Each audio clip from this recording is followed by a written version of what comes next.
ఎమ్మెల్సీగా ఉన్నారు, protocol person గా కొనసాగారు. మీ పార్టీ అధికారంలోకి వచ్చింది, ప్రోటోకాల్లో మళ్ళీ మిమ్మల్ని కొనసాగిస్తుందని భావిస్తున్నారు. ఇప్పుడు ప్రోటోకాల్ అనేది రెండు రకాలు ఉంటుంది.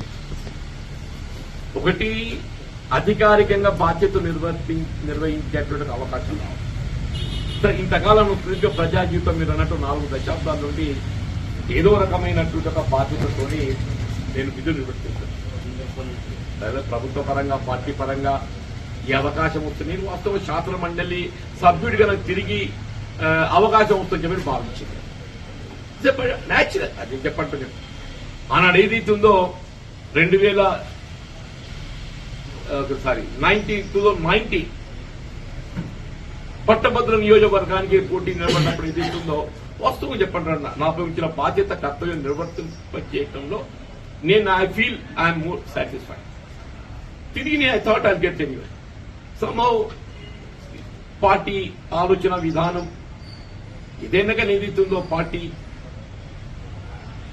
వాట్ ఎవర్ ఇట్ ఈస్ రెండు పొందలేకపోయినా అంత మాత్రాన్ని ఏదైతుందో మీరన్నట్టు అధికారిక హోదా అనేది ఒకటి.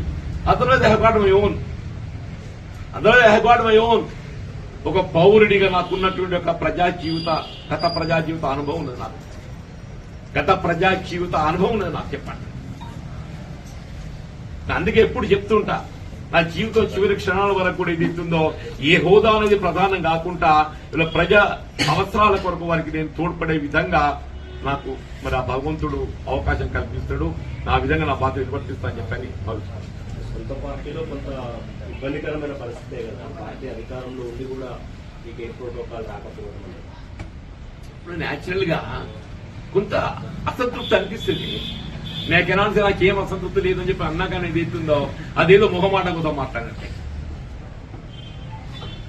ఆశించింది లభించినప్పుడు ఎవరికైనా అసంతృప్తి ఉంటుంది. బట్ న్యాచురల్ అది. నాకు కూడా కొంత అసంతృప్తి ఉంటుండేది. కానీ అసంతృప్తిని పరమావధి చేసుకుని ఏదైతుందో నేను జీవితాన్ని బ్రేక్ వేసుకోలేదు కదా. నేను జీవితాన్ని బ్రేక్ వేసుకోదలుచుకోలేదు. నా ప్రజా జీవితాన్ని బ్రేక్ వేసుకోదలుచుకోలేదు. నేను ప్రజా జీవితాన్ని బ్రేక్ వేసుకోదలుచుకోలేదు. ఏ స్థానము, ఏ స్థాయి, ఏ హోదా అనేది ప్రధానం కాకుండా నేను తప్పకుండా నేను ప్రజా జీవితంలో నేను కొనసాగుతా. ప్రజా శ్రేయస్సు కొరకు పాటు ఎలాంటి అవకాశం ఇవ్వకపోతే భవిష్యత్తు ఇప్పుడు ఇంతకంటే మంచి ఇంకేం చెప్పాలి.